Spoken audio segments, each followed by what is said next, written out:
안녕하세요. 나무아카데미입니다. 오늘은 실전 모의고사에서 하생기우전 어떤 내용인지 살펴보도록 하겠습니다. 자, 우리 초식이라고 하는 현대 소설이 있는데 그 작품에서도 앞부분에 줄거리가 나왔었거든요.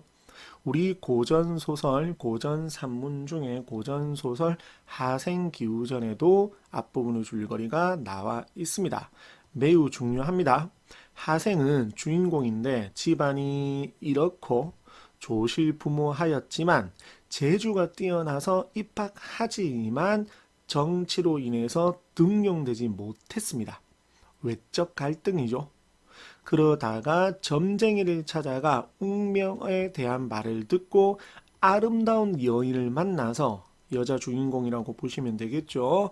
인연을 맺게 됩니다.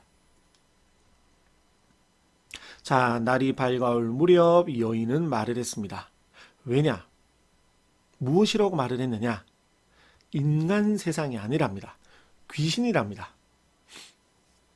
시중 아무개의 딸이고 죽어서 장례 지낸 지 4일째랍니다.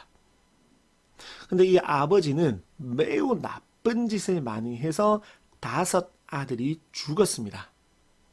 그런데 옥황상제가 무엇이라고 말을 했냐면 옥사를 처결하면서 죄 없는 사람 수십 명의 목숨을 구해주었습니다. 그래서 착한 행동도 하였고 나쁜 행동도 하였는데 착한 행동을 한 부분에 대한 상을 주고 싶은데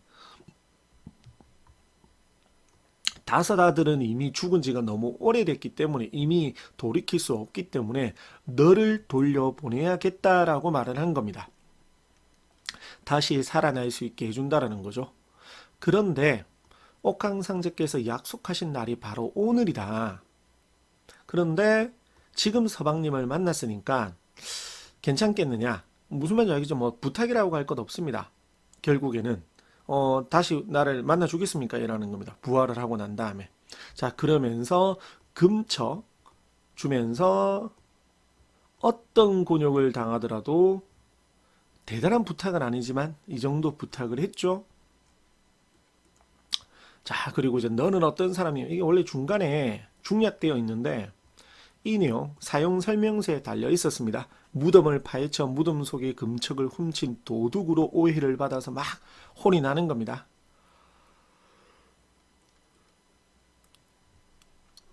그래서 이렇게 지금 막 뭐라고 하고 있는 거죠. 무덤을 파헤쳐서 이렇게 했으니까 막 사람들이 뭐라 할 거잖아요.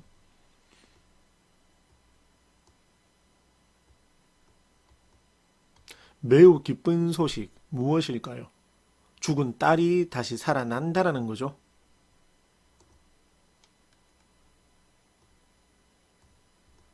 지금까지 있었던 일, 여인을 만나고 사랑을 하고 뭐 금청 이야기, 옥황상제 이야기, 이런저런 이야기들에 대해서 전부 다 말을 해 준 것입니다. 어찌 그런 일이 있을 수 있단 말인가? 그러면서 이제 여인의 어머니는 울면서 신뢰하는 겁니다. 그래서 허생의 말을 허생이 아니고 이제 하생이죠. 죄송합니다. 하생의 말을 신뢰하고 있는 겁니다. 바꾸어 놓았죠? 자, 그러면서 이제 무덤으로 직접 가봅니다. 산 사람과 같았고 얼굴이 심장 있는 쪽을 만져보니 온기가 있었습니다. 살아난 거죠. 그러면 어찌 보면 우리 여인의 부탁은 이런 거죠. 안에서 살아났는데 무덤을 뭐 해주지 않으면 안 되니까 파헤쳐주지 않으면 안 되니까 이런 상황을 만들어서 그렇게 될 수 있도록 부탁을 한 것이다. 이렇게는 또 정리해 볼 수가 있겠죠.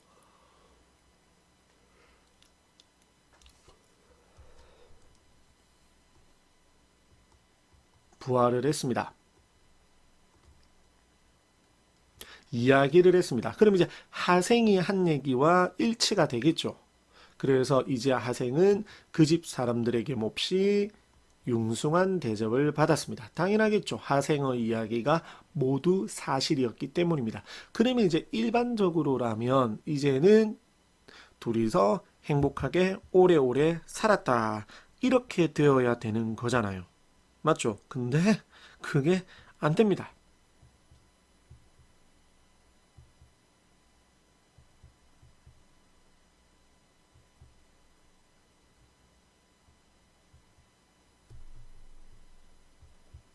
왜 안 되느냐?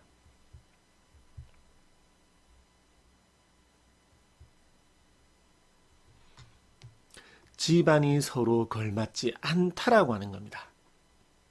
이걸 이제 혼사장애 화소가 이제 모티프라고도 하거든요.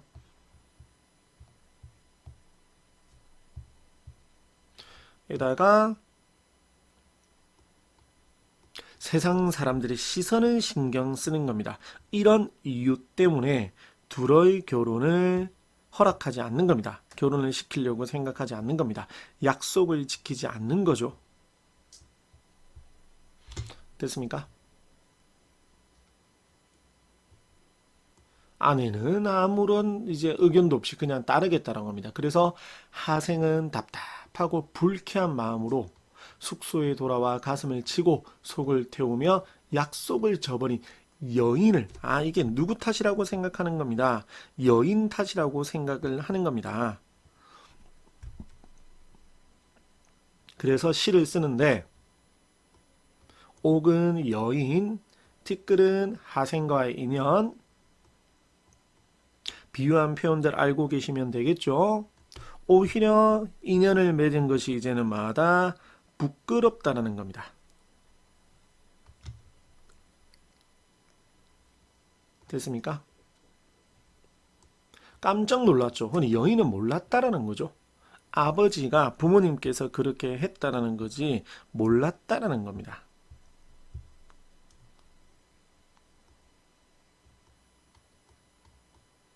됐습니까? 자, 그래서 우리가 이제 앞부분, 뒷부분으로 나누면 되겠죠. 앞부분에서는 이제 뭐라고 표현해야 되냐면, 결혼을 하기 위해서 둘이 사랑을 했는데 이제 환생을 하는 그런 부분이고, 뒷부분에는 혼사장애 모티프가 생겨나는 그러한 부분. 이렇게 둘로 조금 나누어서 생각을 해 보시면 될 것 같습니다. 자, 밑에 정리되어 있는 내용 한번 보시겠어요?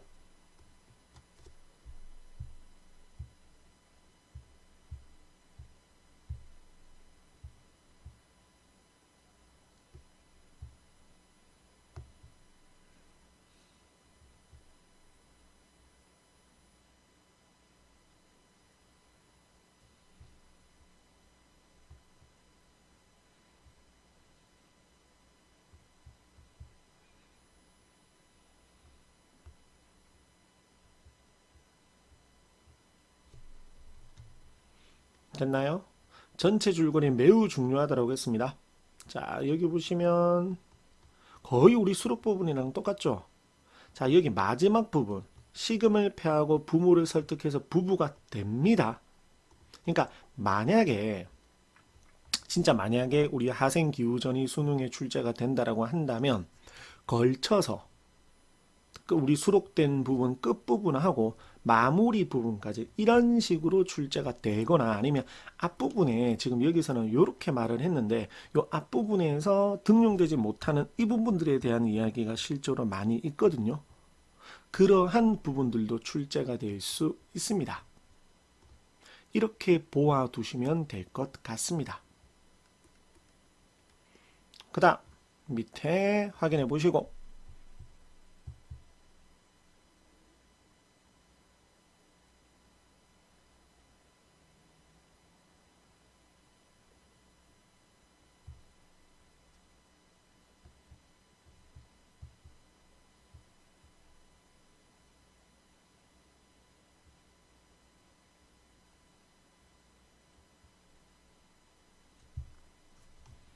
됐습니까? 이런 모티프 꼭 알고 계셔야 되고 이러한 것은 단순한 내용 일치 형태죠. 사실은.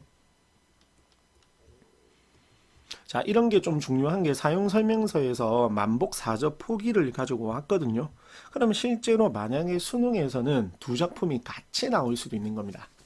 이 두 작품이. 그래서 만복 사저 포기도 한번 전체 줄거리라든지 이러한 것들 한번 접해 보는 것도 도움이 될 것입니다. 자, 오늘 영상도 학생 여러분들께 많은 도움이 되었으면 좋겠습니다. 감사합니다.